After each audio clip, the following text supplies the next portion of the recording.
Hey everyone, welcome back. In this video, I'll show you what to do if you need to reset a Cryptomator vault password. Before we begin, there's one very important thing you need to know. Cryptomator does not provide a password reset feature for vaults. Because it uses end-to-end encryption, only your vault password can unlock your encrypted files. So let's get started. First, if you still remember your current vault password, you don't need to reset it. Instead, unlock the vault and use the Change Password option inside Cryptomator to create a new password.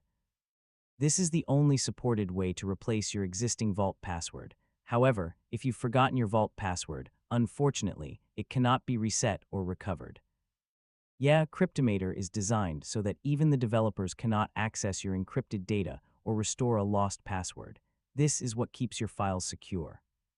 If you previously saved your password in a password manager, recovery notes, or another secure location, check there first. I mean, if you find the correct password, simply unlock the vault and continue using it as normal. If the password is permanently lost and you don't have a backup of it, the encrypted files inside that vault cannot be accessed. In that case, you'll need to create a new vault, choose a new strong password, and restore your files from an unencrypted backup if you have one available.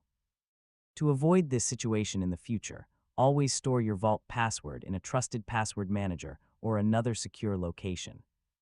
And keep regular backups of your important files before encrypting them.